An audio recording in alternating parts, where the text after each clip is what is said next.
Oversight Committee, and one candidate for a vacancy on the Wetlands and Creeks Committee. So before we start with that, do we have any public comment for this special meeting to hold these interviews? We do not have any public comment. Okay, great. So why don't we welcome our first applicant, Colin Fisk.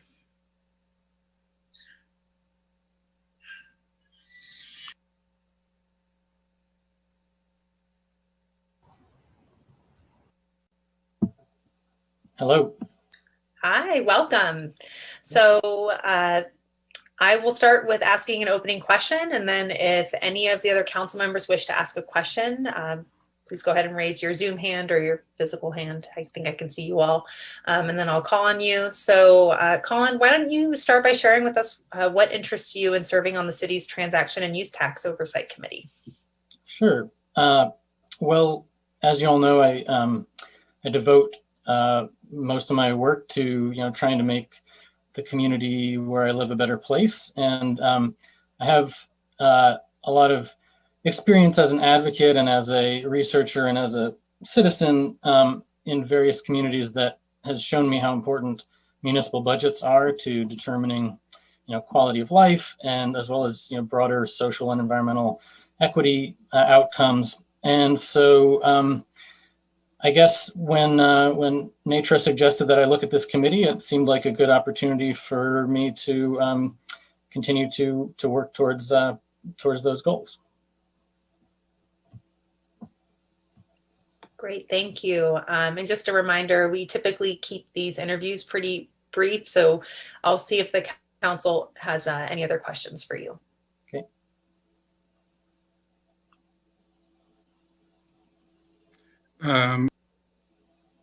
Are you on another committee with the city? Are you still on I thought you were on the transportation committee. No, I'm not on any other committees. Okay. Were you ever? Nope. Okay, my mistake. I totally thought you were. Cool. I attend a lot of those meetings, but I'm not. Got it. Got it. Might as well be on it. Cool. All right, thanks. Yeah, that was my only question.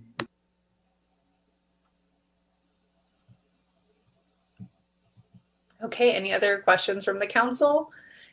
I think we've all gotten to know you through the very advocacy that you reference in this interview here. So I guess, do you have any questions for us before we close? No, just thanks for considering me. Okay. Go ahead. I'm sorry. I'm just noticing there's the two terms, and I'm wondering if Colin has a preference. One ends in 2022, and the other ends in 2024. Whichever seems better to you. I don't have a preference. Okay.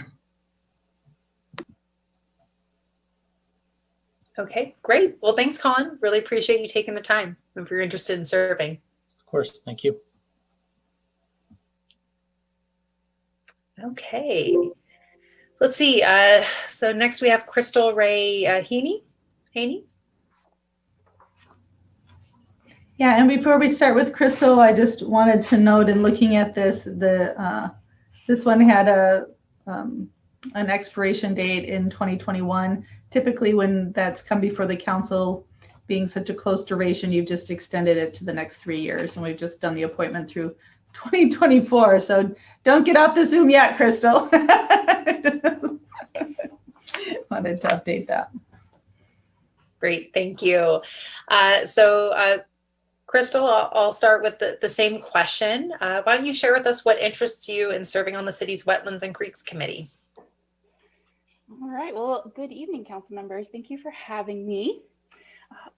I actually live on Janes Creek, and so that is probably my biggest interest. I was able to see the recent fish passage update, it's a little hard to say, up close and personal because it was right in my backyard. So that was really interesting. I got to pull up the plans, be like, what the heck are they doing out there? I have a background in monitoring. I used to do aquatic weed monitoring in Lake Tahoe and studied curly leaf pondweed and the raised water milfoil. I also do lots of CEQA documentation at my job. So I'm used to looking at biological resources, and water has just always been a passion of mine. I really enjoy it. I was on swim team. I love swimming in the lakes and going to the ocean. And I would like to learn more about where I live. And I thought this would be a good opportunity for that. Great, thanks, Crystal. Any questions from the council?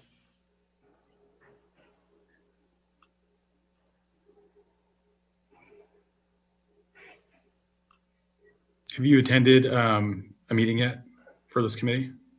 I have not. No, I actually applied probably a little over a year ago now, but then everything got put on hold due to COVID-19. And since then, there have been some changes. I work for Plan West Partners, and we're actually on your agenda later for doing your general plan update. So there may be some instances where I'd have to recuse myself from discussions in the Wetlands and Creeks Committee. But I am aware of that, and my bosses are aware of that, and I wanted to make you aware of that as well. Thank you. Great, thank you, Crystal. Anything else from the council before we close?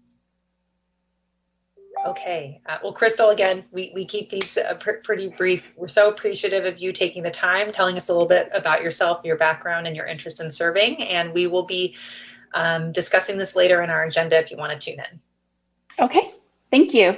Thanks, Crystal. Nice to meet you. Nice to meet you. Okay.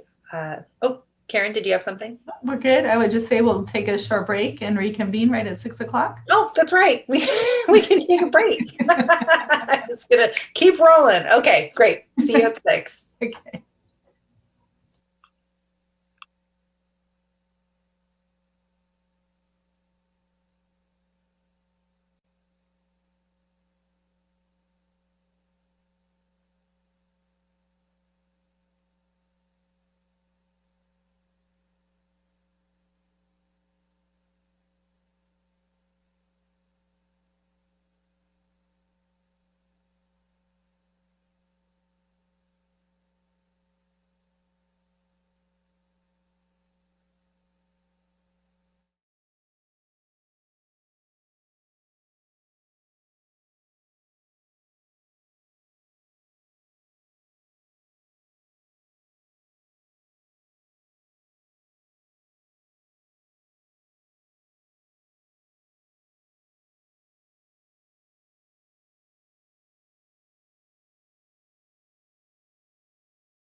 The City Council is being held as a teleconference in response to local efforts to reduce the spread of the COVID-19 virus. We want to encourage everyone to please keep up the efforts to slow the spread of COVID-19 in Arcata. We know that by wearing masks and practicing social distancing, we can reduce this spike and keep our businesses open. Please support our businesses by masking up in Arcata. If you wish to make public comment during the meeting, either at the 2 open public comment periods or an individual agenda item, there are 2 ways to do so. 1, if you are logged on to the Zoom meeting webinar, click on Raise Your Hand on the right-hand side of your screen. When it is time for public comment on the item you wish to speak on, the clerk will unmute you and you will have 2 minutes to comment. You can also access this meeting by phone. Call the number at the bottom of the screen. Enter the meeting ID that is also at the bottom of the screen. Press *9 on your phone. This will raise your hand. When it is time for public comment on the item you wish to speak on, the clerk will unmute your phone. You will hear a prompt that will indicate your phone is unmuted and you will have 2 minutes to comment. Now, please join me if you'd like to for the flag salute.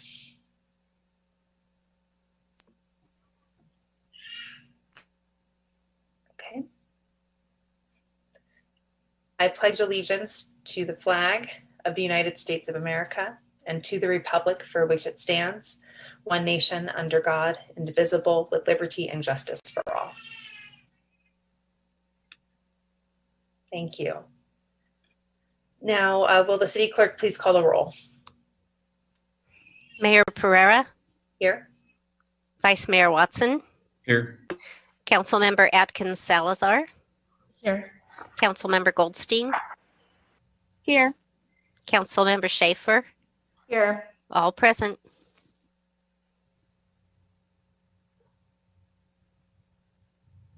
Okay, hold on a moment. Next, we have ceremonial matters. And first, we have a proclamation in recognition of the Week of the Young Child. This is for April 10th through 16th, whereas the North Coast Children's Services and other local organizations in conjunction with the National Association for the Education of Young Children are celebrating the Week of the Young Child from April 10th through 16th, 2021. And whereas Head Start and Early Head Start programs nationally serve over 1 million low-income children up to 5 years old, with the North Coast Children's Services program serving nearly 1,000 children locally. And whereas teachers and others who make a difference in the lives of young children in Arcata deserve thanks and recognition, and public policies that support early learning for all young children are crucial to their futures. Now, therefore, be it proclaimed that the City Council of the City of Arcata hereby designates the week of April 10th through 16th, 2021 as the Week of the Young Child, and encourages our community to make an investment in early childhood education, because early years are learning years. Signed today by myself, and we will get a copy to North Coast Children's Services. Next, we have a proclamation in recognition of the 2021 virtual Godwit Days Spring Migration Bird Festival, April 16th through 18th, 2021. Whereas about 85 million Americans enjoy observing, photographing, or feeding wild birds, and a 2011 U.S. Fish and Wildlife Service study found that bird watchers contributed about $32 billion to the U.S. economy. And whereas birding is the 15th most popular outdoor activity, just below bicycling, about 18 million birders take trips exclusively to commune with other birders or count birds by sight or sound. And whereas the Godwit Day Spring Migration Bird Festival showcases the area's rich diversity of birds, normally attracting tourists from all over the United States and making Humboldt County a birding destination. Now, therefore, be it proclaimed that the City Council of the City of Arcata hereby recognizes the Humboldt County businesses and residents who are participating in the 2021 virtual Godwit Days Spring Migration Bird Festival, as well as future birding visitors to the Pacific Northcoast.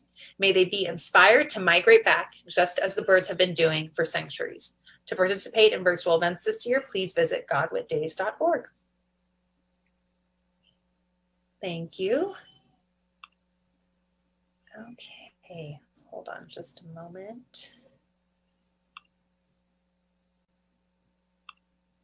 Okay, next we have report by our annual report from the Wetlands and Creeks Committee. And do we have our Chair Bob Brown here for the report? Good evening, Hi. council members. Good to see you again.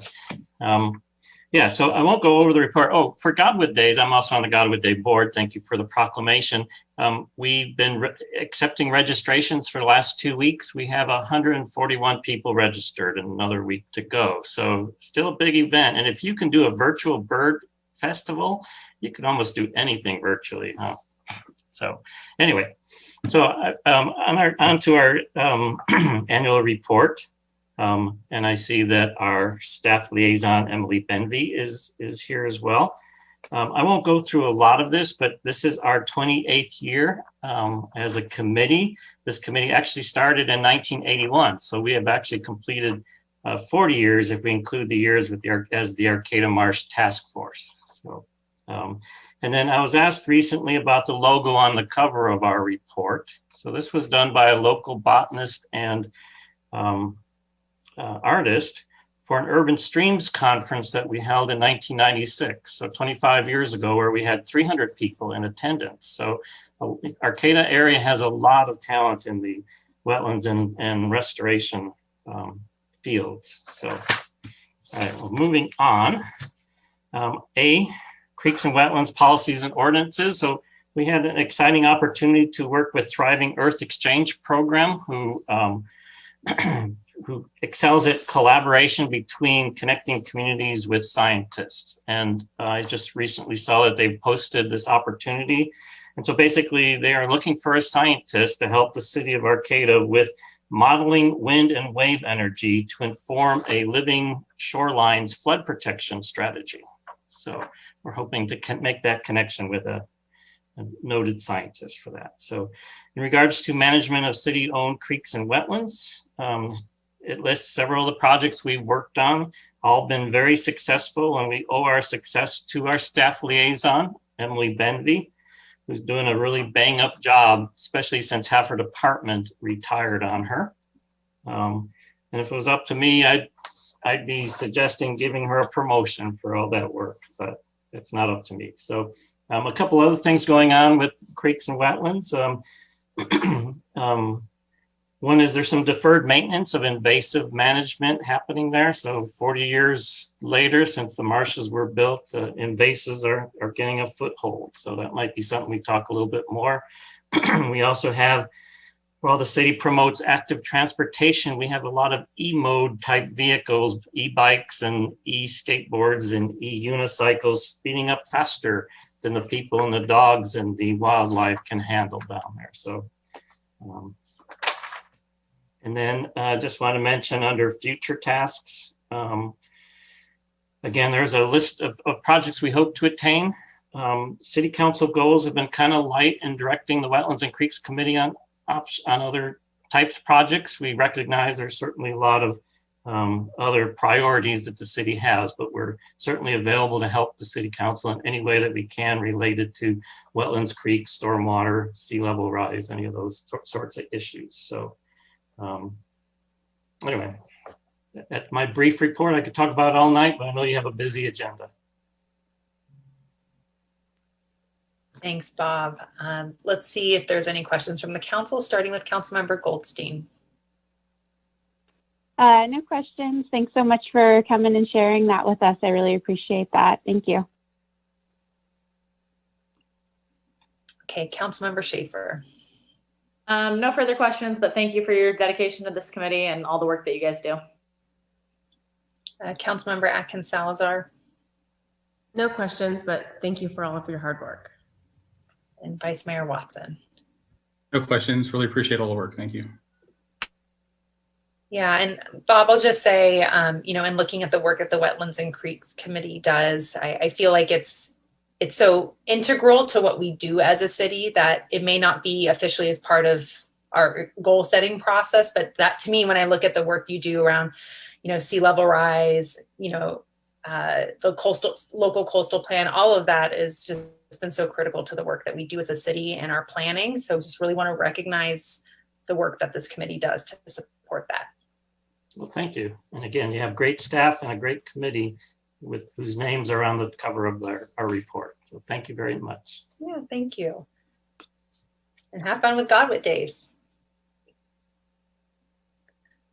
Okay, do we have any members of the public waiting to comment on this report? We do not have any public comment. Okay, great, thank you. Next, we'll move on to early oral communications. This is a 15-minute time period provided for people to address the council on matters that are not on tonight's agenda. At the conclusion of all oral communications, the council may respond to statements, and any request that requires council action will be set by the council for a future agenda or referred to staff. Speakers addressing the council at this time are limited to 2 minutes, and we can take up to 7 speakers during this 15-minute period. Please raise your hand if you are on Zoom, or press *9 if you are calling in by phone and wish to make a comment. And do we have anyone waiting in the queue? Taking a moment to check if there's going to be any hands raised for public comment. We do not have any public comment at this time. Okay, thank you. Let's move on to our consent calendar. All matters on the consent calendar are considered to be routine by the City Council and are enacted in one motion. There is no separate discussion of any of these items. If discussion is required, that item is removed from the consent calendar and considered separately. At the end of the reading of the consent calendar, council members or members of the public can request that an item be removed for separate discussion. So I'll go through and read the consent calendar.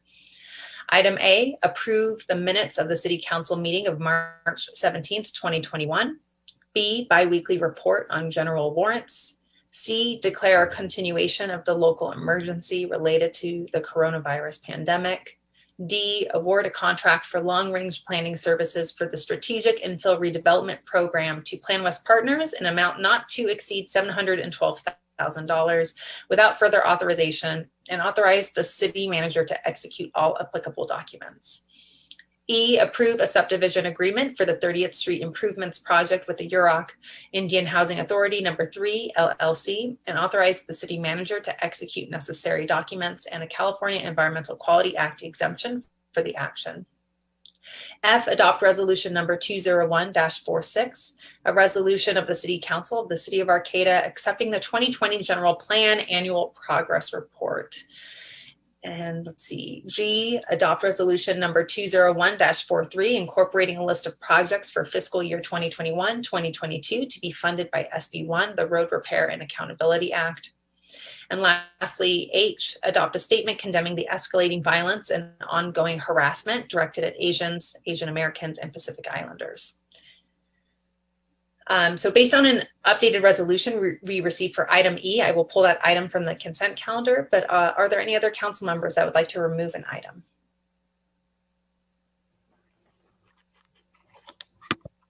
Okay, are there any members of the public or staff that request an item be removed from the consent calendar? No, there are not. Okay, well, may I? The city attorney would like to. I believe we need to remove, or maybe you did already, item E. Yes, we did. Okay, I'm sorry, I was reading it. My apologies. We're on the same page. That's helpful. Not going rogue with the attorney, you know. Okay, let's see. I'll entertain a motion for the consent calendar. I'll make a motion to approve the consent calendar minus item E. I'll second that. Oh, second. Okay, we have a motion and a second, and I will call the vote by roll call. Councilmember Atkins Salazar. Aye. Councilmember Goldstein. Aye. Councilmember Schaefer. Aye. Vice Mayor Watson. Aye. I vote aye as well. Motion passes. So for item E, may we have an update from City Engineer Khatri? Yes, good evening, Mayor, Vice Mayor, council members. city staff and member of public. I'll just read the title so we are clear on it. I think I changed the title as well. So I'll just read the title and then give my brief staff report to you. So the title has been amended to adopt resolution 201-47 approving a subdivision agreement with the Yurok Indian Housing Authority and conditionally approving the final map for the 30th Street Improvements Project and authorizing city manager and city engineer to execute necessary documents. So that's the title. And so in a brief overview of the staff report, 30th Street project, which includes 36 affordable housing units, was originally approved in 2007. Developers were not able to complete the project because of the cost constraint and due to condition of approval on the project. So in 2014, staff brought the project to the council, and then the conditions were amended to make the project successful. In 2019, Yurok Indian Housing purchased the property and partnered with the city and submitted a grant application to make the project successful. They were successfully awarded the grant and they have funding to complete the project. Currently, the applicant or the Yurok Indian Housing Authority is working on the tentative improvement plans, and right now they're in construction. In normal circumstances, applicant will complete all these improvements and come to the council for accepting the final map. However, because of the timing, they are not able to do that. And so they are asking the city to accept the conditionally accept the final map by entering into a subdivision agreement.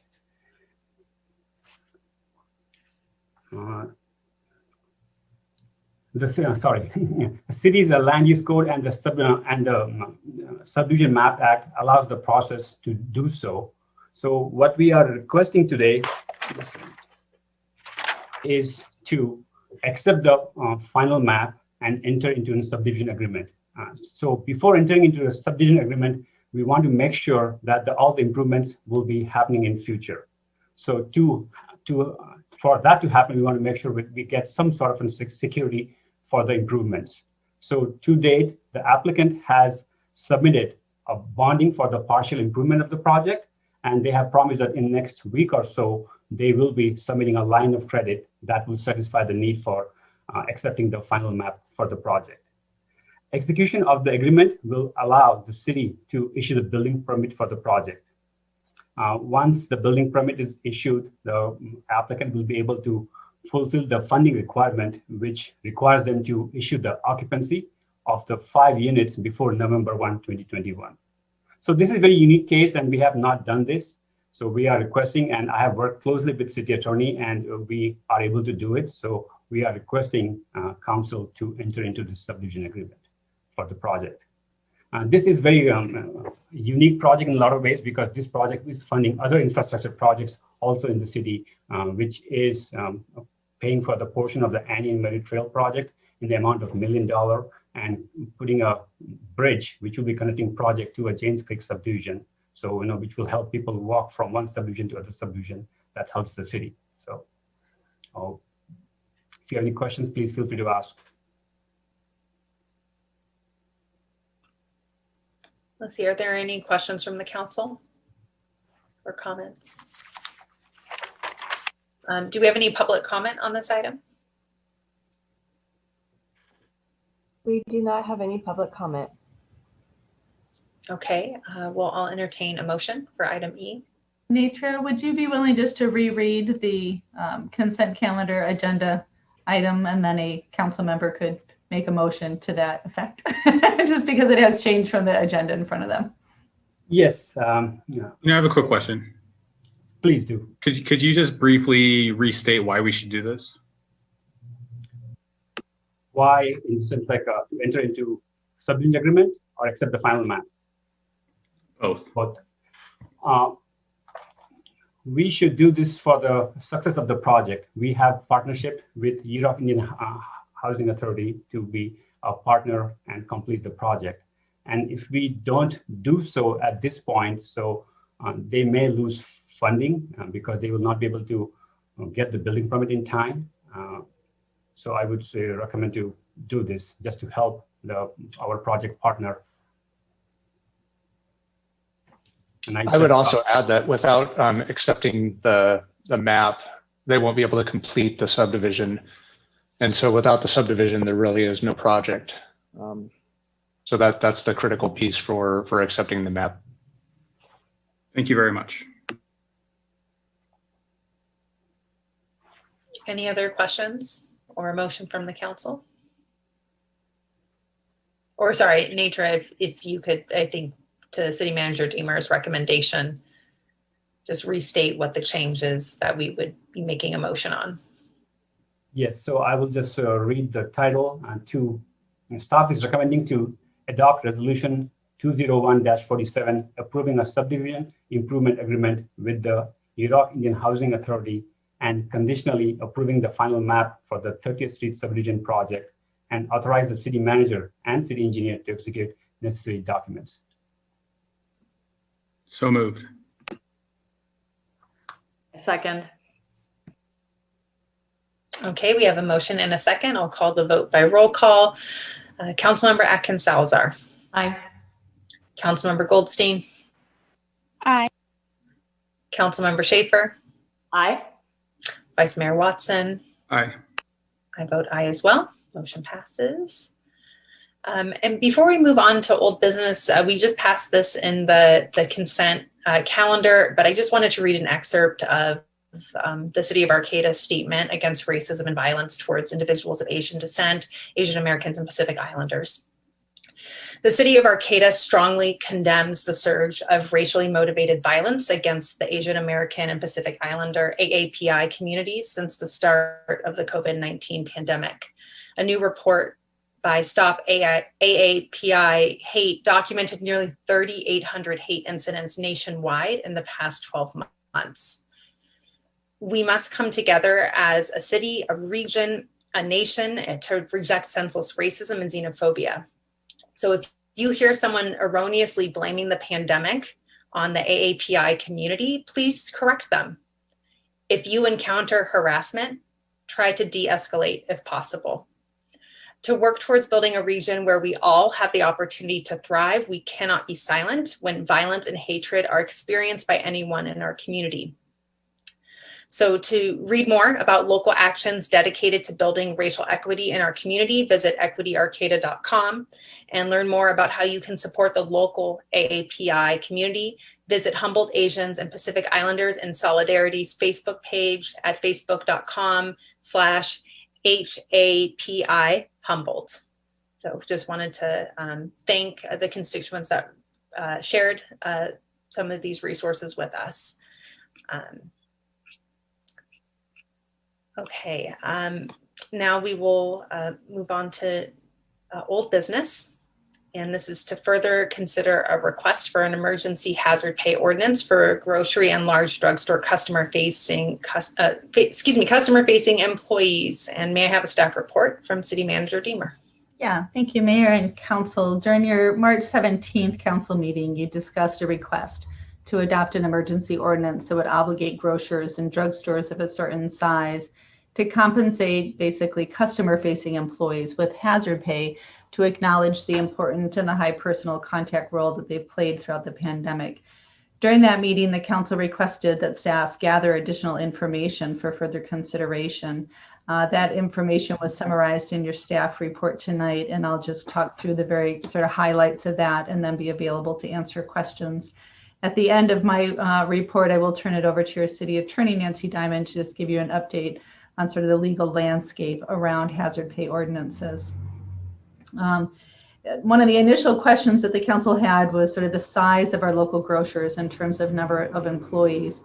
And what we found in the survey was that on average, our local grocers employ about 80 employees.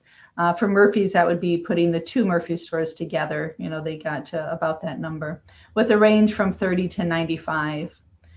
You also asked about store profits, and while they are private businesses and only a couple of them reported store profits, each of the respondents reflected on very high volume sales during what I think we all sort of can recall as the panic stockpiling period that occurred starting in March of 2020.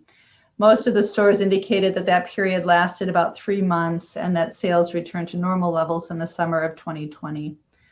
The stores were asked about additional expenses that they have incurred during the pandemic, and they all reported some balance of the following types of activities: increased labor and supplies for their continual sanitation, installation of safety barriers, protective devices, and hand washing stations, and purchase of personal protective equipment for staff and customer use. I would say all of the stores had participated in some staff appreciation efforts. Most stores indicated they did pay some level of appreciation or hero pay for the first few months. April through June was the most common payment period. Only one store reported that appreciation pay continued, and that was through, I believe, just the end of February, beginning of March of 2021. Most stores also indicated, in addition to any periods of appreciation pay, that they did add 1 or 2 additional bonuses, and they did plan to continue that practice through 2021. And one store offered a 15% discount for staff for the entirety of the year. Another question came up around sort of vaccine access, and the vaccine rollout really has just gotten underway for the grocery industry. 2 of the stores, of our local stores, indicated that really all staff have been provided access to vaccine appointments. The remaining stores have all just very recently gained access to vaccines as of about March 31st, and they're working to get staff matched with appointments. Most of the stores are providing paid time off for staff to receive vaccines, and one store provided a $100 incentive bonus for staff who received the vaccine. The other question that you had was really what would the cost of the hazard pay be? And of course, that's going to be fully dependent on what the per hour requirement of the hazard pay is. But local stores reported between $1,500 for the very small stores and $4,500 hours per week would be subject to hazard pay, depending obviously on the size of the store. Just as sort of a reminder, the local request that came before you from the United Food and Commercial Workers, it appeared they are specifically requesting the ordinance to be for grocery stores only for an initial 90-day period, unless it's extended or if the city moves into the yellow tier. As you know, all of Humboldt County cities went into orange tier this week. Stores, the local request was that there was a split dollar that stores that employ 500 or more nationwide, 15 or more in Arcata, required to pay $4 an hour, and stores that employ less than 500 but more than 25 in Arcata, which what we've learned in the last 2 weeks is that that would virtually be all of your local grocers do employ more than 25, would be required to pay $3 an hour.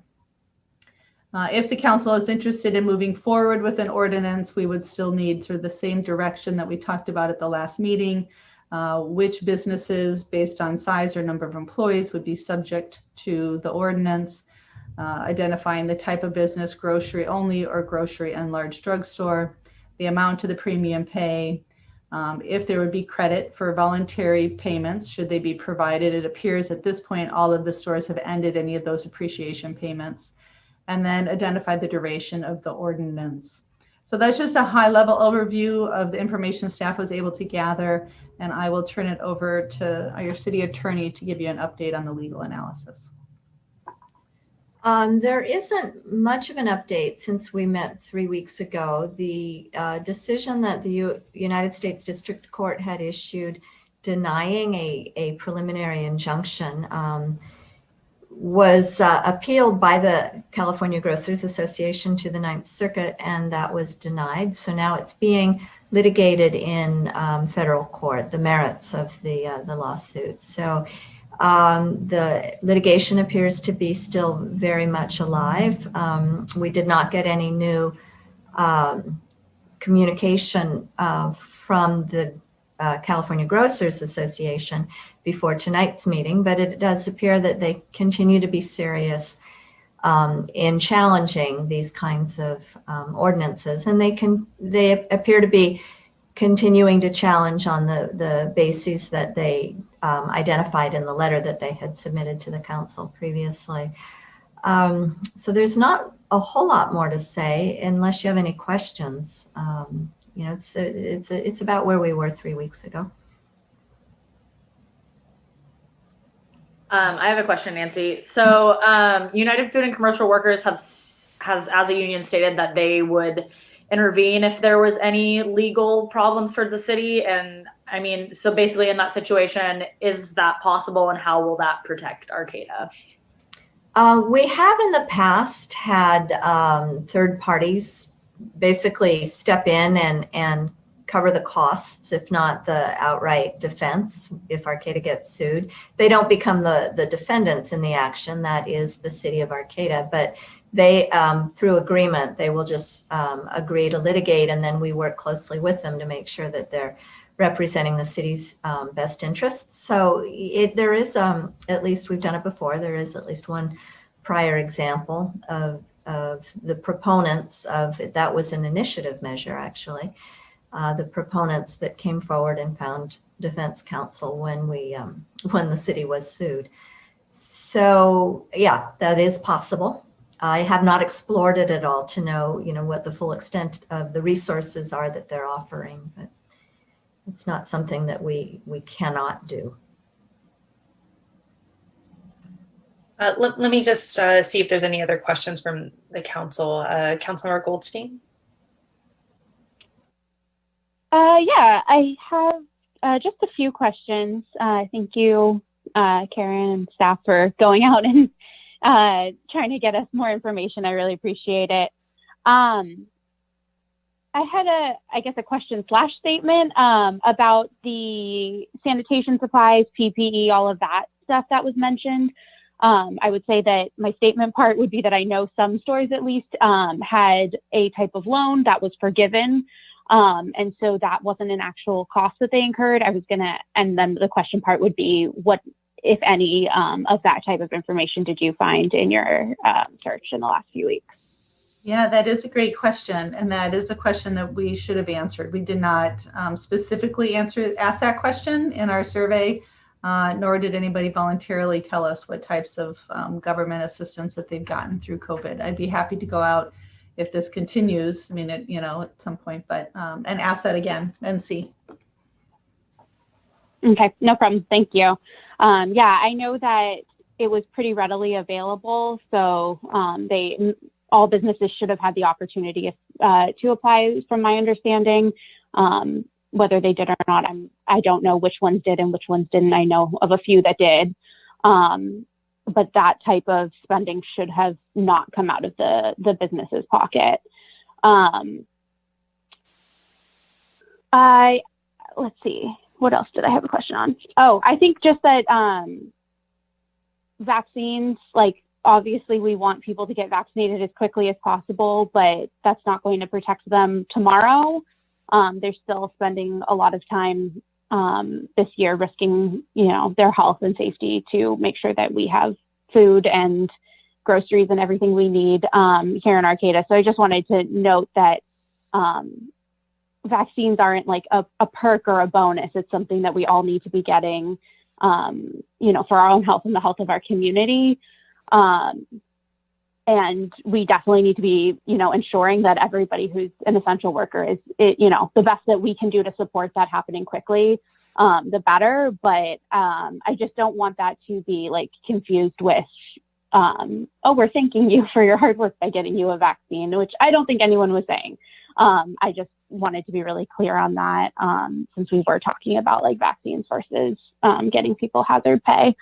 I don't think I had any other questions right now. I think just last time we met, I think we had a really robust and difficult conversation. And ultimately what I took away from it was that we all really care deeply about our community, and we might just have different ways of approaching that, or, see slightly different ways of doing that. But that ultimately we all really care about this community. And so I would like to see if we can come to some sort of, agreement and something that we all feel comfortable with. I'd like to see us move forward tonight, just so that we're not keeping our community waiting. I'd prefer not to keep pushing this out and out, for business owners, for employees, for everyone, wondering, are they not going to pass this? So that was just my only other statement, was that I think for me, it feels like in the best interest of our community just to try to move forward with something tonight. Thanks, everyone. Let's see, Councilmember Schaefer, any other questions or comments? Yeah, I do have one question, and this might not be answerable. It would probably, require a lot more collaboration and research by city staff. But I mean, what can we do? Because there has been talk about, well, then why don't you just, create greater efforts to get staff vaccinated? And so what can we do, I guess, as a city to ensure vaccination? Because that is really kind of out of our hands and more in the hands of the county and the healthcare providers. And I think we're at a point now that vaccine availability is widely now available to pretty much everybody above the age of, or about to be to everybody above the age of 16. And so it's actually going to be probably more difficult and more impacted for these essential workers that have not gotten vaccinated yet to get appointments. So I guess my question is kind of, what could we do? Is there anything that we can do in that way? And then kind of just going off of what Emily said, it's not the same to show appreciation.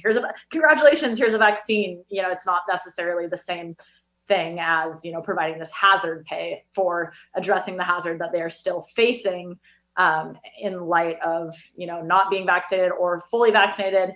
And then also to, ensure against, we don't know about variants yet. We don't necessarily, know if that hazard is completely resolved with a vaccination as well. I cannot answer whether or not the hazard is completely neutralized with a vaccine. I think time will tell. So that's going to be ongoing.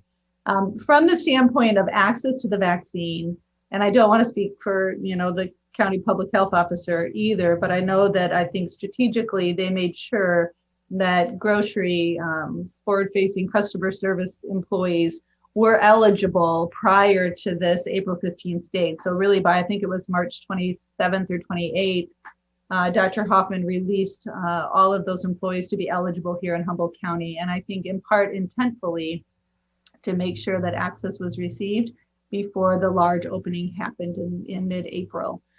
So when I talked with, I had what ended up being a little larger meeting with some of the grocers, which was actually just last Wednesday.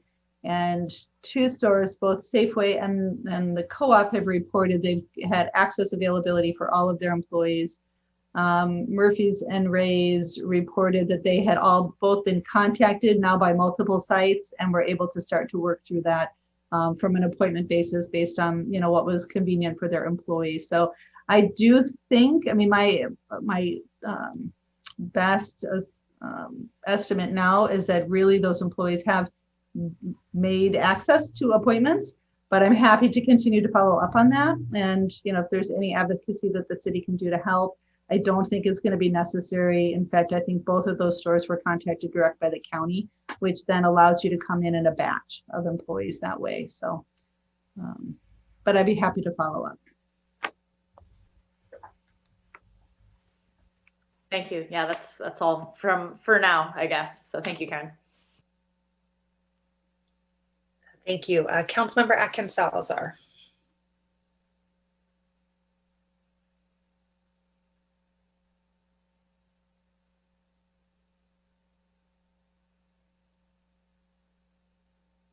So sorry, I was having a problem unmuting. I don't have any questions. I absolutely believe that all of the frontline workers should be compensated by their employers in whatever ways that they are able to do that while still balancing their budgets and ultimately keeping their doors open. But I don't think it's in our purview as a council to legislate that.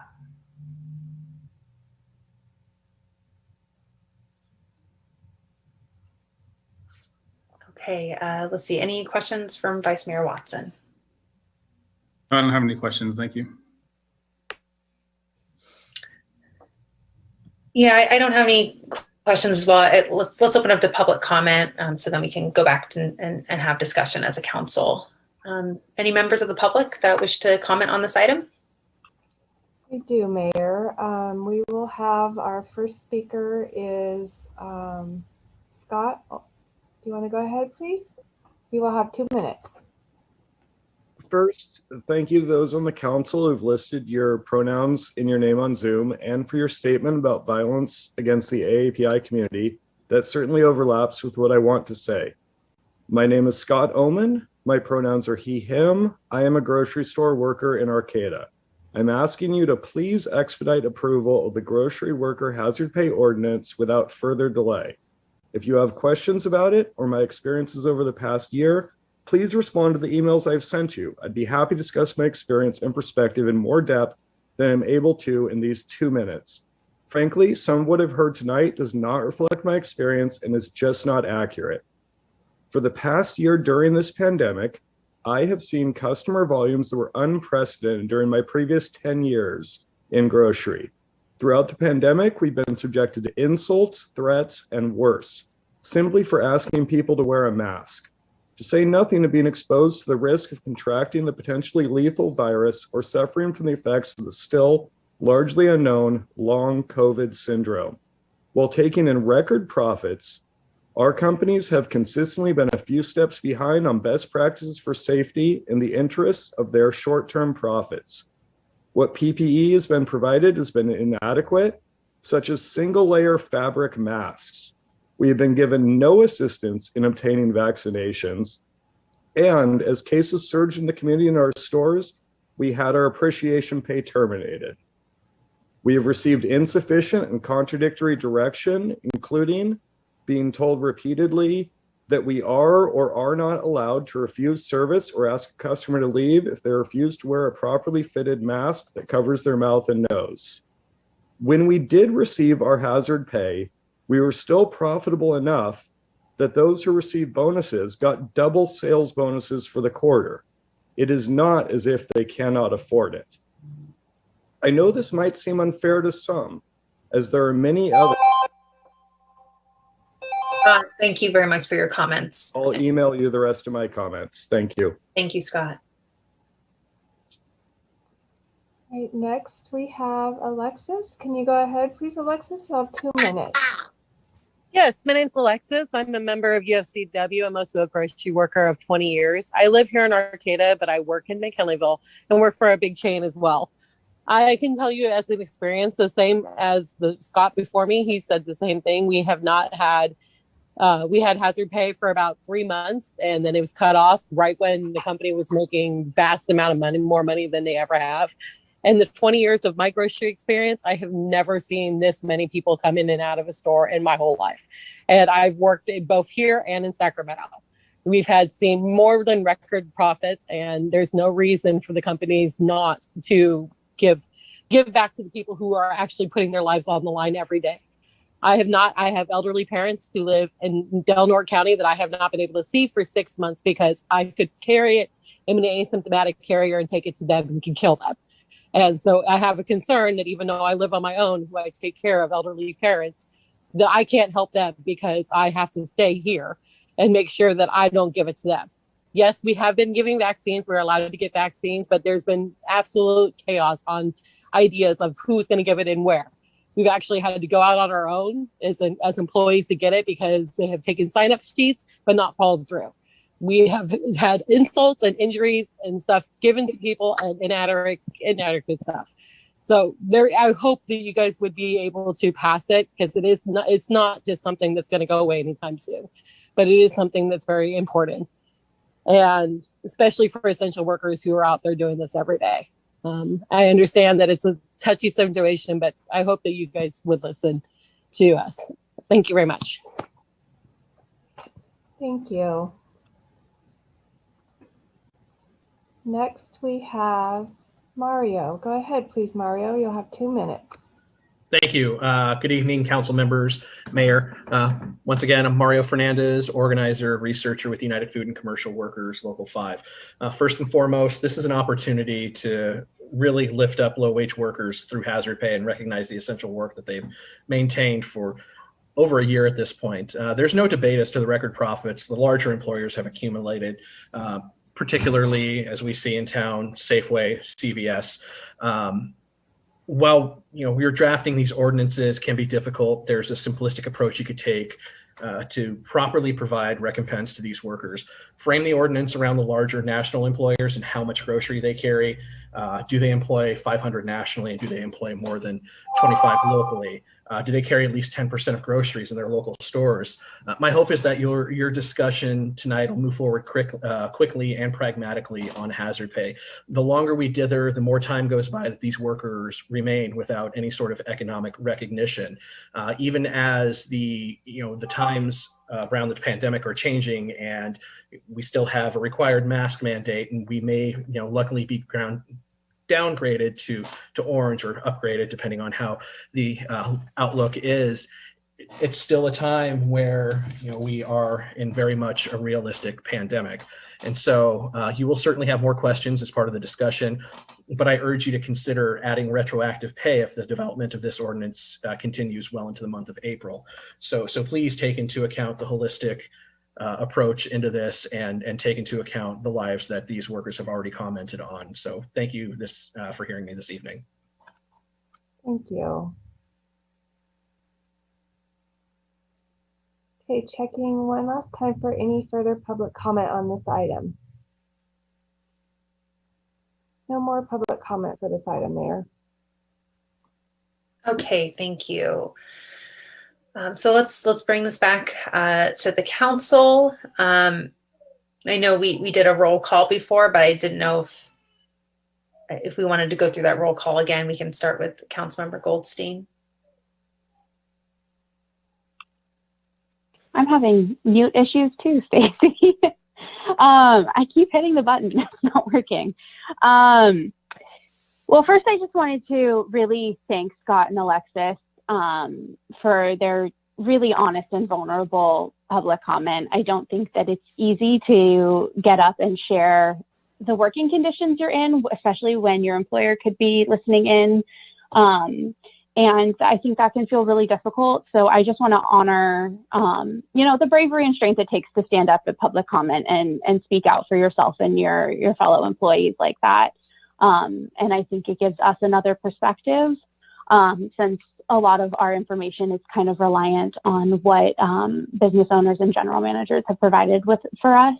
I really appreciate both of them being willing to come forward and share tonight.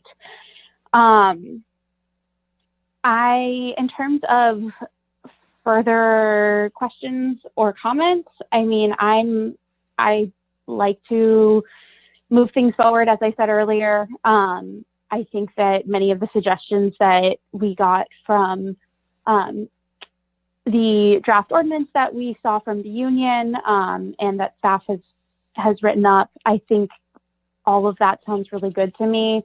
And so, I'm happy to continue talking it out because I want us to all, get to a place where we feel good about this and could move forward with something. But I would really I'll just reiterate that I'd really like to see something move forward tonight. Okay, thank you. Councilmember Schaefer. So thank you to the members of our community that made public comment tonight, and also the countless emails that I know that we have all received surrounding this hazard pay ordinance and these stories that we have heard, and thinking about what a hazard is, and especially this the brief insight into the story that Scott shared. Hazard also might not just include getting sick. Hazard includes harassment by people who won't wear masks, by people who are harassing grocery store workers. I've witnessed firsthand at my local grocery stores that I've been to. I have seen employees, with the utmost respect, ask shoppers to put on a mask, to please, keep their social distance, and to, please wait in line to come into the store, and, be utterly cut down and treated like they're nothing. And that's just, it's not right.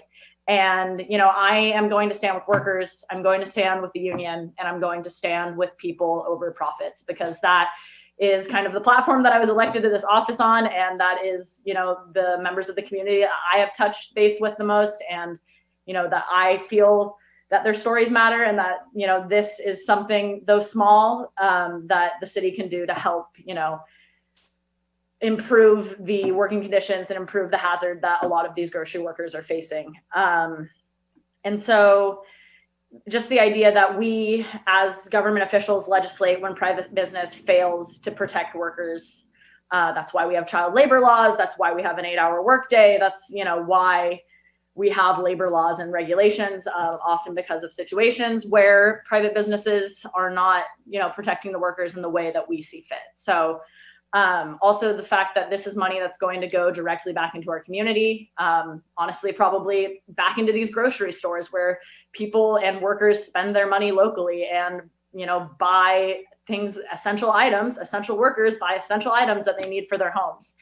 And so I would also like to see us move forward with something that I'm very, the local request that is in the staff report, those kind of parameters are how I would answer your questions, probably for the directions for consideration, that it would affect grocery stores, that it would be 90 days or until the city moves into the yellow tier, which, you know, we just moved into the orange tier. We're looking good. People are getting vaccinated. We are reaching a point where, you know, maybe even before 90 days is up, we could move into that yellow tier.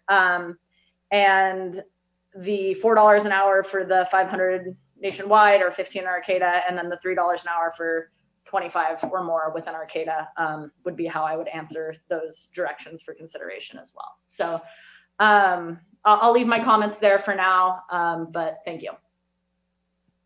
Great, thanks. Councilmember Atkins Salazar. I agree with the points that Emily, Councilmember Goldstein and Councilmember Schaefer both made. I do agree with the spirit of that. My hesitation again is that there are lots of frontline workers and essential workers, and I feel like this has the potential to open up Pandora's box, and I'm just going to state again that I just don't think it's in our purview as city council members to be legislating this. So that's still my stance. Okay, thank you. Vice Mayor Watson. I really appreciate everyone that contacted us as well, and I appreciate all the hard work by our grocery workers and the challenges they faced. I feel like this might make sense for some of the larger communities we've seen it pass in. I don't know that it's really a good fit for our smaller communities here. And it's tough because I'd really like to support it, but I don't see a way to do it that makes sense. And those are pretty much all my comments right now.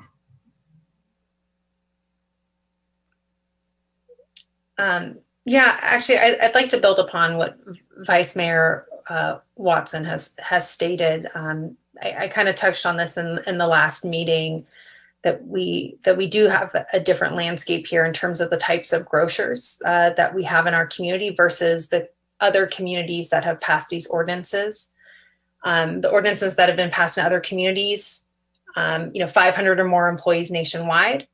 I think the lowest we had seen was 300 employees nationwide. So what's being proposed would create a tiered system based on size of employer. And I can't really see, first of all, a justification for that. I can see why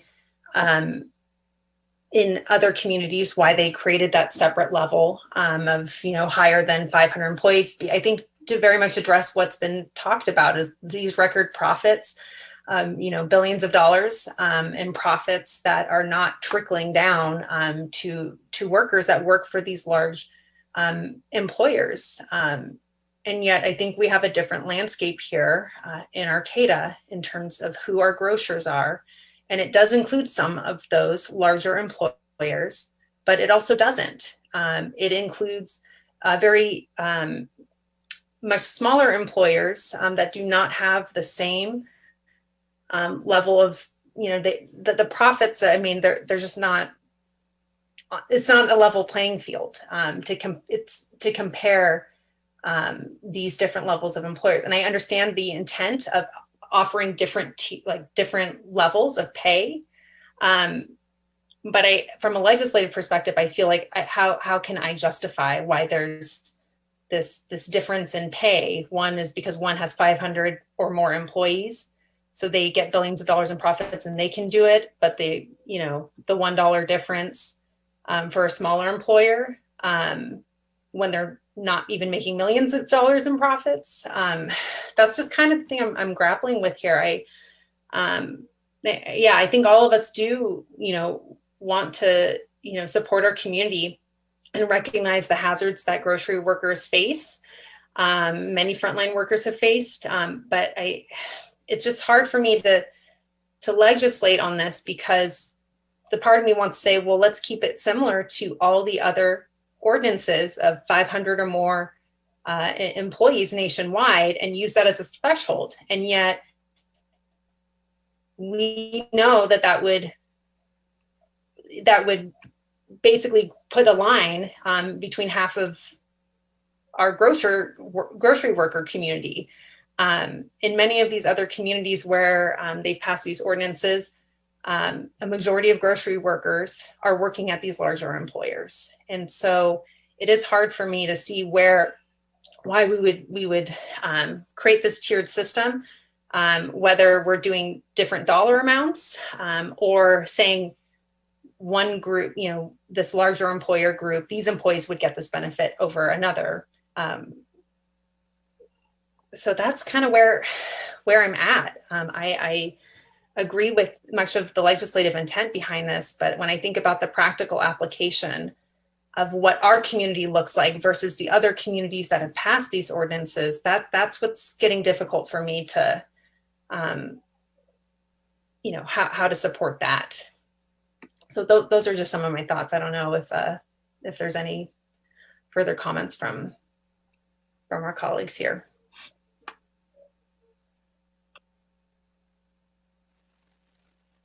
I guess I have a question, and I don't know if this would ease some of your concerns or not, but how would you feel if we went with something that was a slightly smaller dollar amount and we just made it the same across the board? So if we said like $2 or $3 an hour and it was just everybody, instead of saying it was $4 at one tier and $3 at another tier, would that feel a little more equitable to you, or is that still not really sitting right? I think for me, when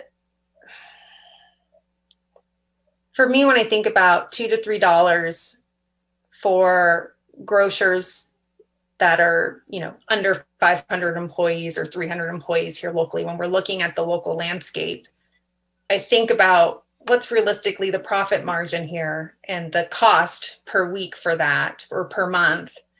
And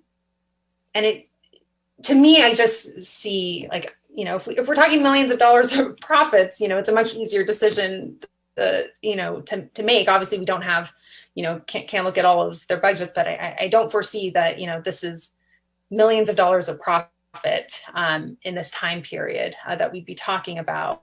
I mean, if it's in thousands, then it makes a big difference. The thousands of dollars that this would cost an employer. And I'm not particularly concerned about the billion-dollar companies and their ability to pay. I'm not worried about them. But when it is, a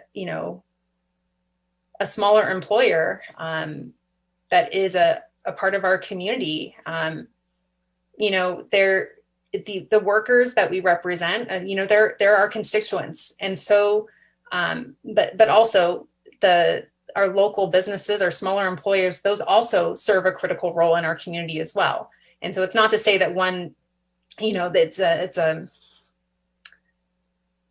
it's necessarily equal in terms of weight, but I think for me, it's I have to consider those factors as well. So I think in short, I think $2 to $3 for me, when I think about the profit margin for the not billionaire companies, that's a harder thing for me to justify. Okay, thanks for entertaining my question. Yeah, no. I appreciate the discussion, because it's not an ideal situation, obviously.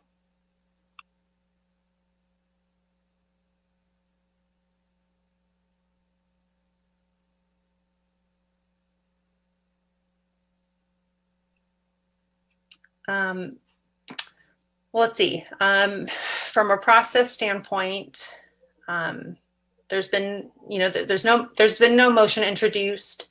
I know we're having a dialogue about this. You know, I don't know if someone wants to introduce a motion or if we're looking at the makeup of the discussion and where it's landing. And but I just want to open the floor to any other comments or thoughts from the council.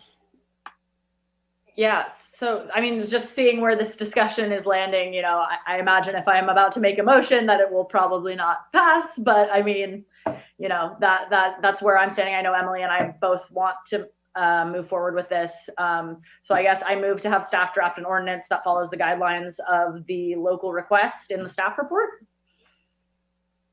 I second. Okay, we have a motion and a second. Is there any further discussion before we go to a vote? Okay, I will call the vote by roll call. Councilmember Goldstein. Aye. Councilmember Schaefer. Aye. Councilmember Atkins Salazar. Nay. Vice Mayor Watson. Nay. And sadly, I vote nay as well. So motion fails. Is there any other comments, thoughts on this item?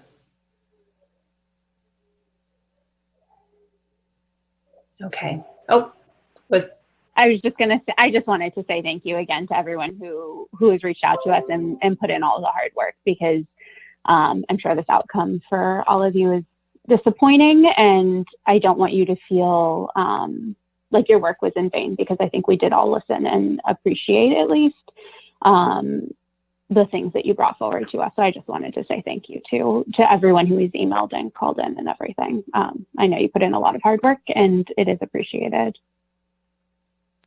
Yeah, and I want to reiterate that as well, and thank you especially also to John and Mario from United Food and Commercial Workers for their transparency and helpfulness, and also just hoping swift vaccination efforts for all of our frontline workers, everybody that is facing the public every day, and yeah, so. I agreed with that. And yeah, just in closing, just want to, I mean, this clearly, this is our second meeting discussing this. This clearly was not an easy decision for our council. And I know sometimes when things get, reported out, it'll just go down to how the vote went. And I get that. And, but I do hope that folks that have listened and do know that this council really, really deliberated and took a lot of time to think this through in this difficult decision. So I know it was a disappointing outcome for many, and I totally understand that perspective. So with that, we will now move on to other old business. Item B, adopt resolution number 201-45, authorizing the submission of city applications for community development block grant coronavirus response round 2 and 3 funding. May we have a staff report from Community Development Director Loya. Yeah, good evening, Mayor and Vice Mayor and council members. Tonight before you, we originally proposed to have you adopt resolution 201-45, but instead I'm going to ask that you receive a brief staff report, open the public hearing, and continue this hearing to April 21st to then adopt some resolutions at that point. In January of this year, you approved CDBG CV23 application that included 3 activities: Arcata House Partnership, improving homeless services, a radio project, and a public outreach project. And subsequent to that authorization, CDBG informed us that 2 of those activities would not be eligible. They said that we could do the public outreach using our admin dollars, but that the radio project wouldn't be considered eligible. And so we went back to the community and came back to tonight with a single project, which is working with Arcata House Partnership, expanding their scope, which will include both improved access and intake, improved ability to serve food and meals to homeless individuals as part of that engagement, the ability to manage sharps, And then importantly, to be able to clean up public spaces, to work with another entity to clean up public spaces, and as part of that outreach and engagement. We still think that that's a solid project and want to bring that forward to you on the 21st. But what's happened between the drafting of the staff report and that resolution and tonight is that Fortuna realized that they weren't going to be able to use their CV23 monies because of a PI project that they are looking to do, a program income project that they're looking to do, which prevents them from accessing their CV23 money. So Fortuna's city manager, Mayor Perry, reached out to us and to Eureka and said, hey, look, we can't use these funds. The state is saying that we can enter into an MOU and you can use our funds essentially. And so this was fortuitous because Arcata House Partnership doesn't just serve Arcata, they serve the county at large, and they've worked in Fortuna quite a bit. And so what we're proposing to do is to bring back on the 21st an MOU with Fortuna to access their CV23 funds, add that in part to our Arcata House Partnership project, and they would be expanding their service both within Arcata and within Fortuna with that. So it would be a win-win for both jurisdictions. And then in addition, we're working with the CDBG staff to try and determine eligibility for a third project under the CV funding. We're allowed a maximum of 3 activities. And that third project would help fund the creation of outdoor COVID safe events, likely working with the Playhouse or Arcata Main Street or an entity like that that could pull the resources together to create a model that could then also be applied countywide. And so we put a little money into that project as well. And so,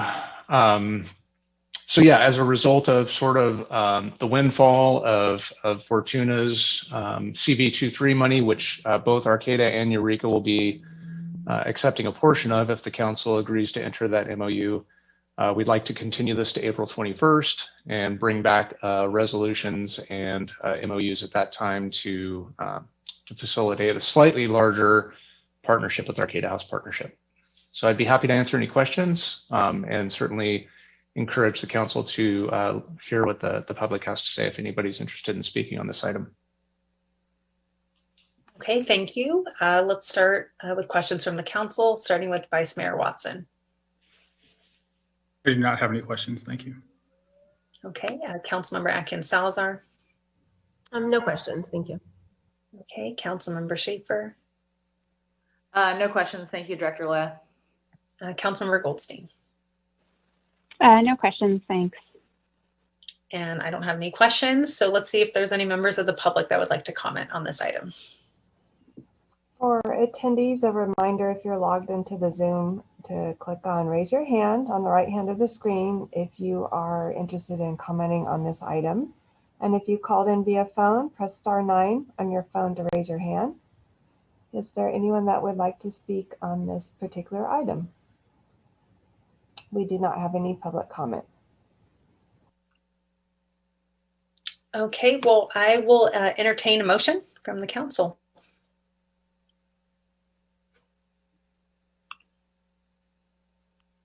I move that we adopt resolution number 201-45, authorizing the submission of the city's CDBG CV23 application. Can I ask for a slightly modified motion? To just continue the item to the 21st, and we'll bring all of the new material back. And I apologize that we didn't have that information when we wrote the staff report. Otherwise, that would have been the recommendation. Okay. What Director Loya said. I will second that. Okay, great. We have a motion and a second. I'll call the vote by roll. Vice Mayor Watson. Aye. Councilmember Atkins Salazar. Aye. Councilmember Schaefer. Aye. Councilmember Goldstein. Aye. I vote aye as well. Motion passes. Thank you. Okay, next under old business, we have item C, adopt resolution number 201-42, a resolution of the City Council of the City of Arcata requesting an amendment to its 2017 CDBG grant number 17-CDBG-12017 to increase funding for the wastewater treatment plant improvements project ultraviolet disinfection system. Turn it over to you, Director Loya. I apologize for that ridiculously long title. This was supposed to be on a consent calendar, and consent calendar titles are required to read the same as the resolution title, and CDBG dictated the resolution title. So, but in addition to very long titles, the CDBG program also has very long dollars, apparently. They contacted us and let us know that if we needed more money for our UV project, that we could ask for it. And so we've done a brief analysis to assess, what the project costs are likely to come in at, higher than what we anticipated in years prior. And so we're asking for the council to adopt resolution 201-42, increasing the UV water and sewer improvements to $498,338. So this recommendation reads correctly if you just adopt resolution 201-42.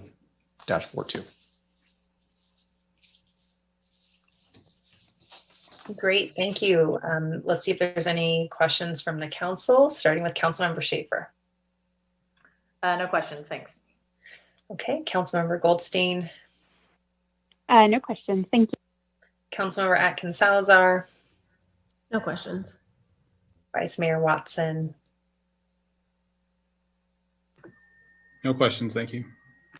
Okay, I don't have anything as well. Do we have any public comment? Taking a moment to double check for public comment. And we do not have any public comment for this item. Okay, I will entertain a motion from the council.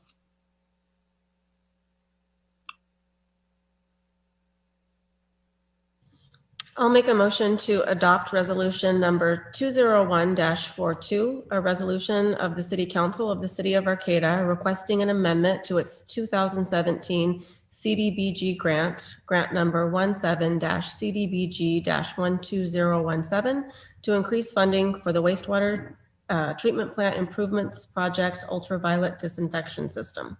Second. We have a motion and a second. Well, I'll call the vote by roll call. Councilmember Schaefer. Aye. Councilmember Goldstein. Aye. Councilmember Atkins Salazar. Aye. Vice Mayor Watson. Aye. And I vote aye as well. Motion passes. Thank you. Thanks. Okay, we're on to new business. Item A, appoint one new member to the Transactions and Use Tax Oversight Committee for a term expiring September 30th, 2022 or 2024, and one new member to the Wetlands and Creeks Committee for a term expiring March 31st, 2023.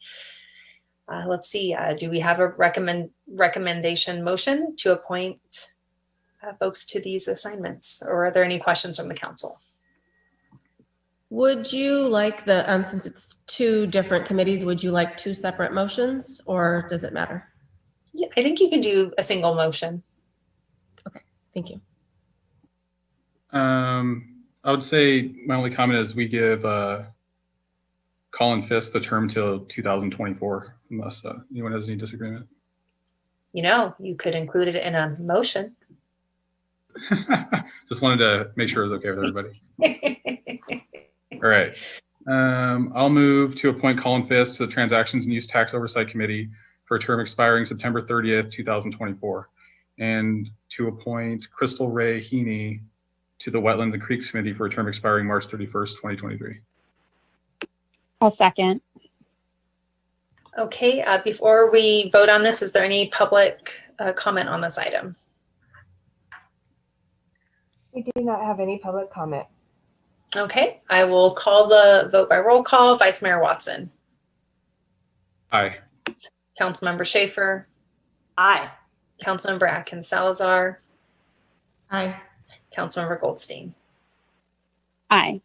I vote aye as well. Motion passes. Congratulations to our newest city committee members.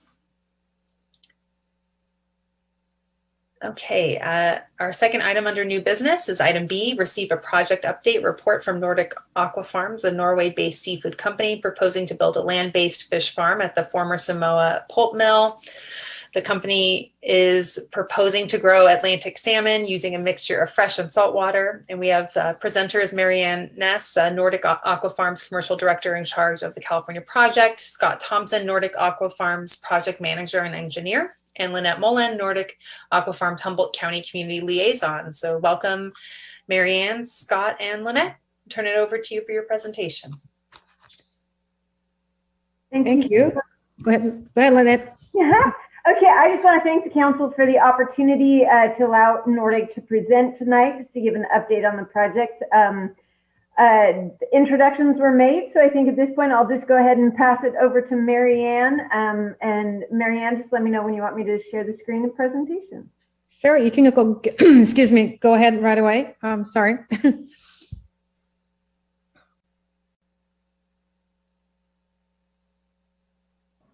everyone see that? Yep. Yes.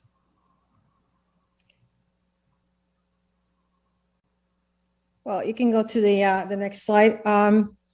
As you said, Nordic Aqua Farms is a Norwegian-based company. It started in Norway about 8 years ago, and we have 2 farms in Denmark and 1 in Norway, and then a engineering firm in Denmark, and then 2 proposed projects in the US, 1 in Belfast, Maine, and this one in Humboldt, California. So that's a brief background on the company. As you can hear, I'm also Norwegian. Went to school on the West Coast, but live in Maine. So, and still heading up this project. Hope to get back as soon as I can. What you see here is the existing site. As you can see, it's pretty dilapidated at this point, and it needs substantial cleanup. To the right, you see the proposed farm, and I can go more into details what the different buildings are. You can show the next slide as well.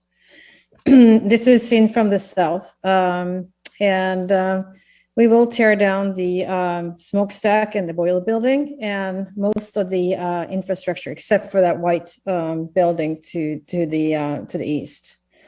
You can go to the next, Lynette. Basically, we're building a fully contained facility. So if you look to the building in the middle, that's the, that one, yes. That's the hatchery and the smolt facility. That's where we bring in eggs, and they're quarantined and tested before they're hatched and put into the smolt facility. They grow in this facility until they're about a pound. Then they are transferred to the larger buildings to the south and north. Those are the grow-up buildings where they grow to harvest size in tanks indoors.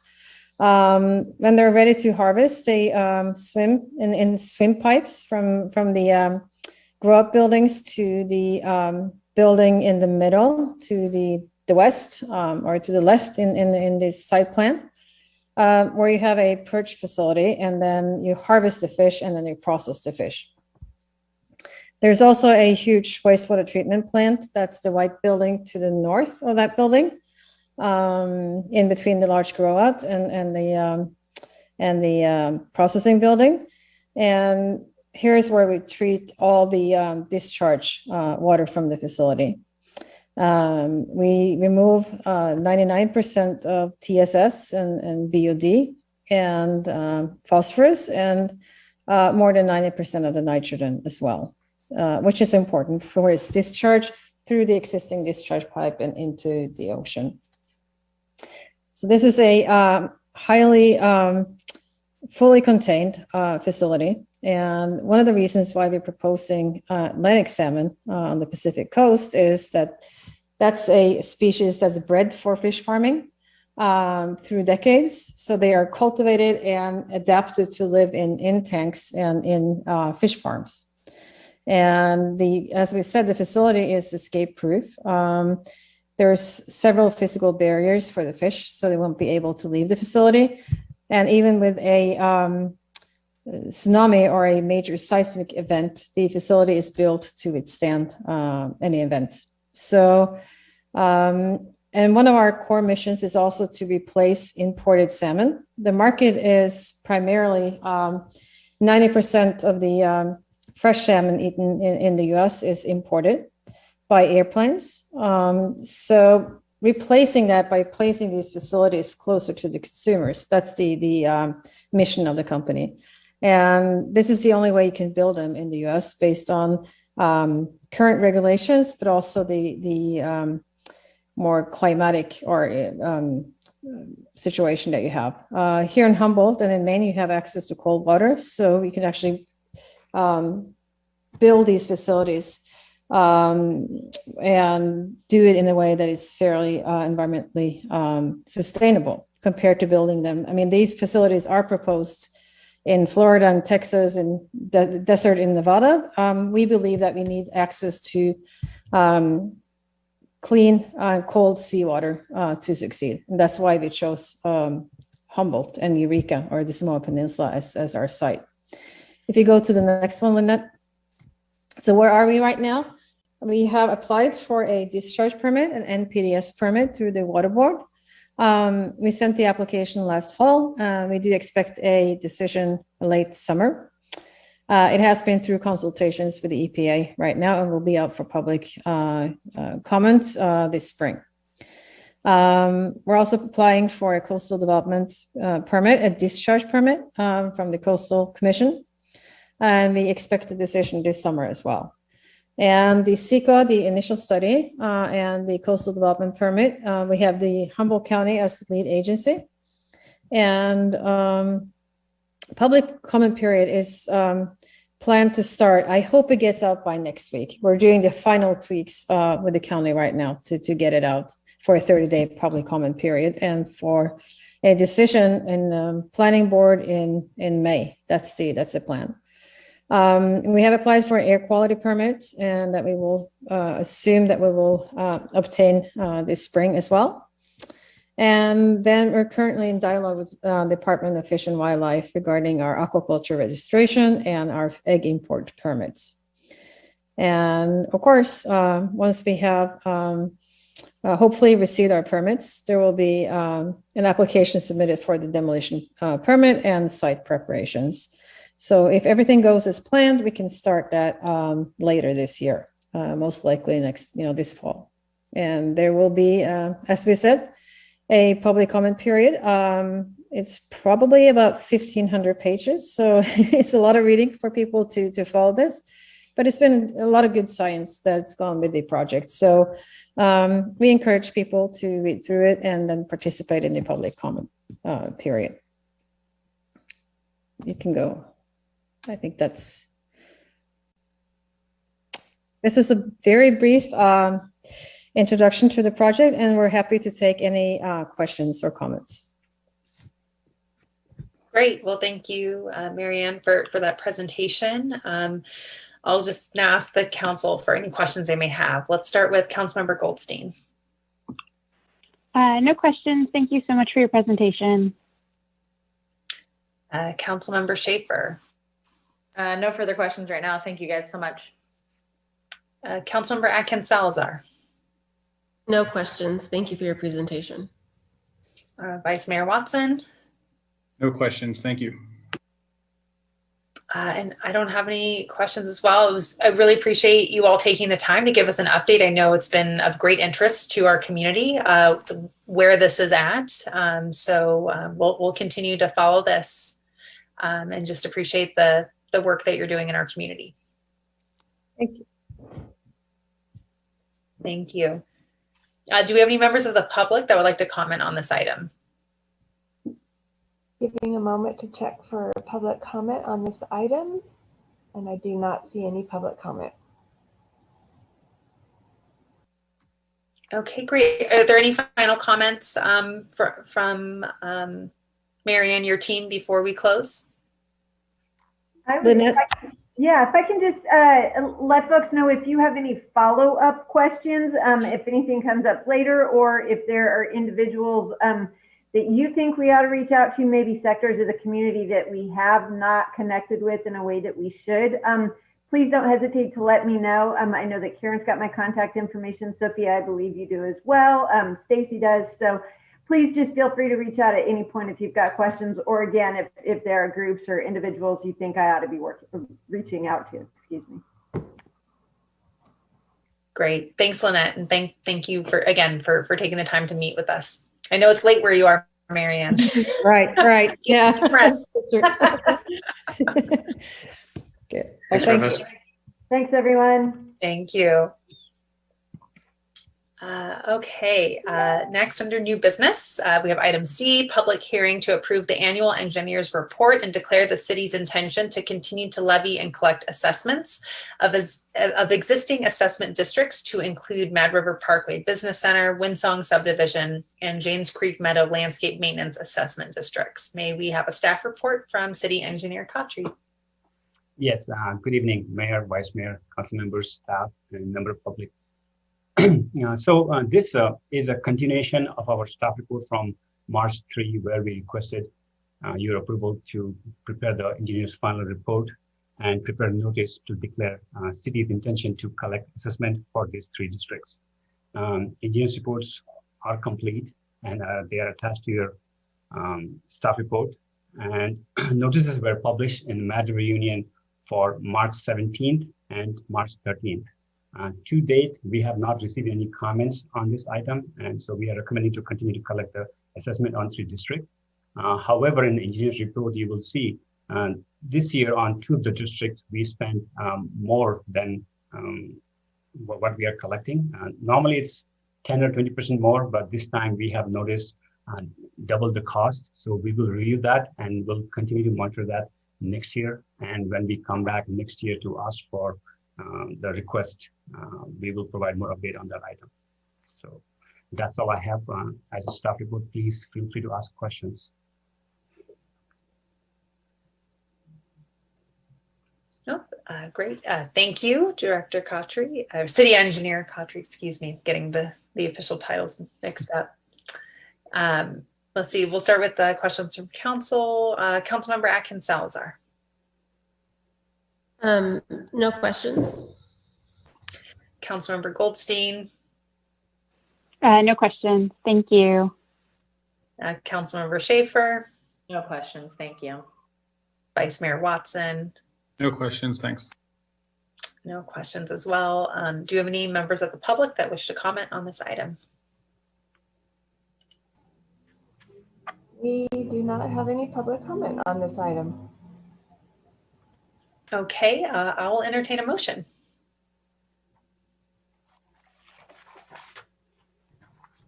I'll make a motion to adopt the Mad River Parkway Business Center Landscape Maintenance Assessment District Resolution number 201-37, the Janes Creek Meadow Landscape Maintenance Assessment District Resolution number 201-38, and the Windsong Subdivision Landscape Maintenance Assessment District Resolution number 201-39. Second. Okay, we have a motion and a second. We'll call the vote by roll call. Councilmember Atkins Salazar. Aye. Councilmember Goldstein. Aye. Councilmember Schaefer. Aye. Vice Mayor Watson. Aye. I vote aye as well. Motion passes. Thank you. Thank you.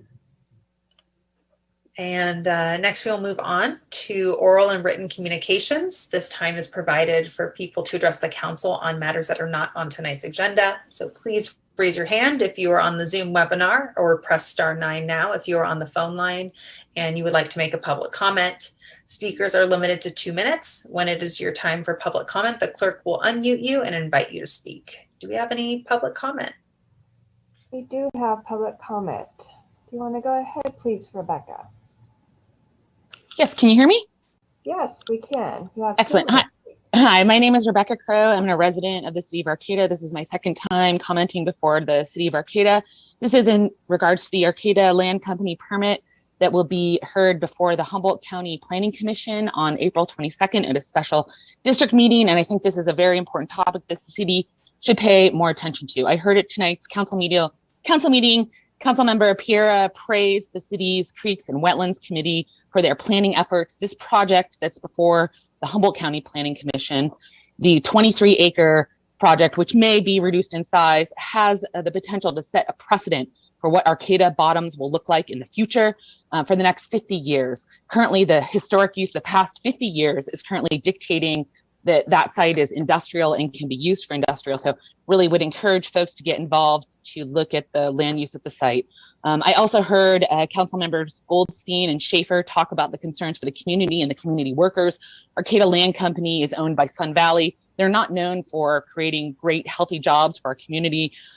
So what is Arcata going to do to support our workers here? Sun Valley does not address a living wage, farmer worker housing. The water that's proposed for the current project does not currently meet state standards. Just like you heard the presentation just now from Nordic, there's a company that's outreaching, that's talking to the community, that's providing good jobs. They are setting an example for what projects in the county should look like.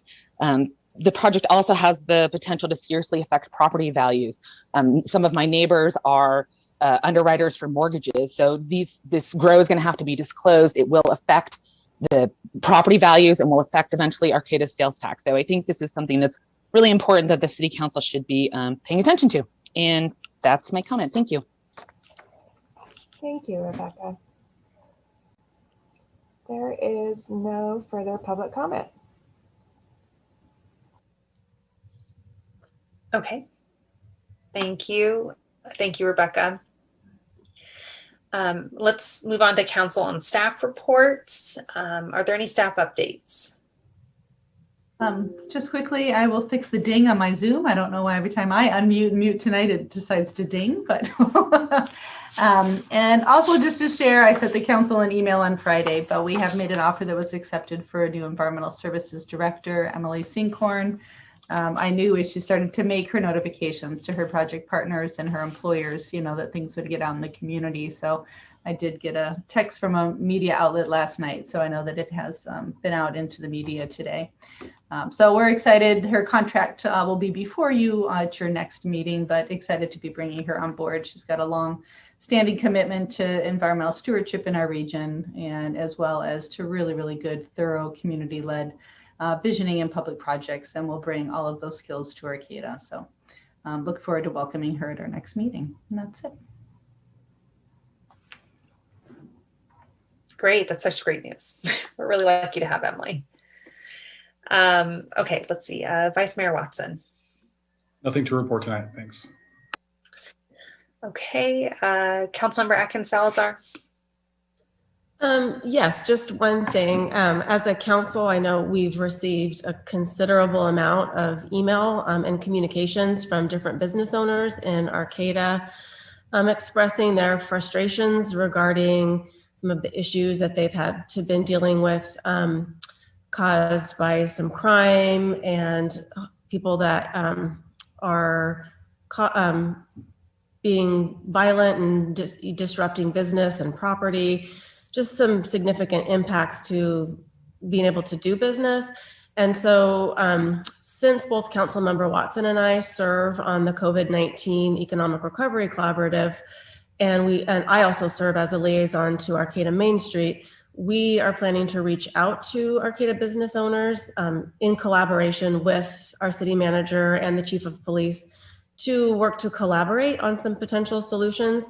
And then our next step after that, obviously, would then be to bring some ideas or possible solutions back to the council for discussion and consideration. So I just wanted to let you guys, let the council know that that's what Councilmember or Vice Mayor Watson and I will be working towards in the next couple of weeks. Great. Thanks for working on that. Let's see, Councilmember Goldstein. Nothing to report, thanks. Councilmember Schaefer. Nothing to report, thank you. For me, just a couple quick things. For Humboldt Waste Management Authority, we are still going through the recruitment process for the executive director.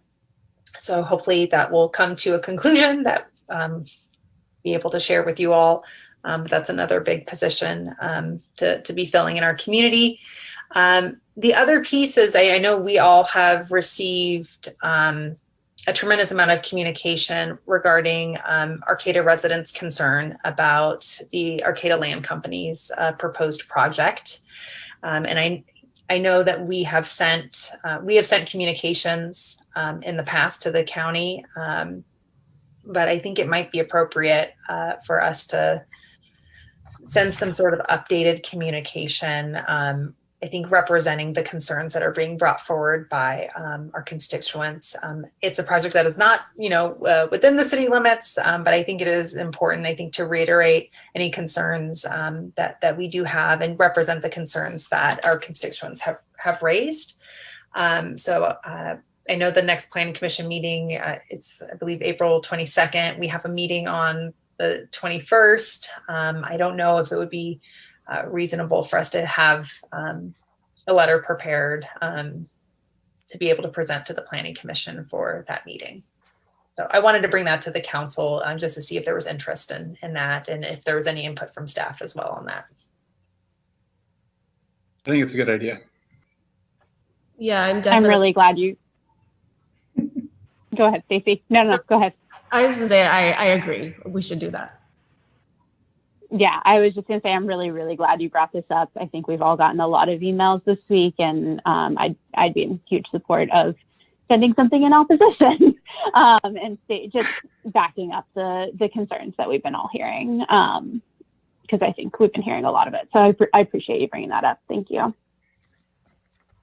Yeah, I agree and would like to see that as well. I've been toying with a letter on my desktop for the last 2 weeks that I haven't submitted yet. So I feel like there's more teeth behind all of us as well. So, yeah. I will just ask if Councilmember Schaefer can send me her draft letter. That'd be great. And actually, we're getting a lot of the communication, but clearly we're not getting as much communication as you are as a council. So if there are specific concerns that you want to make sure the letter addresses, please get those to me. If there's particular correspondence that you're receiving that's resonating with you, just make sure you maybe forward that as well. Unless you already see that, myself or David have been CC'd on that email, because I do think you're getting a lot that I'm not seeing at this point. So yeah, we'll talk with each of you as we meet in our weekly meetings and make sure that we're at least capturing maybe all of the ideas so we can bring those forth at the next meeting, and then you guys can edit through if you want to keep them all in or if you want to focus in on just, some primary ones. Okay, that sounds good. Thank you, everyone, for entertaining that. Let's see. I think with that, we are adjourned. Thank you, everyone. Take care.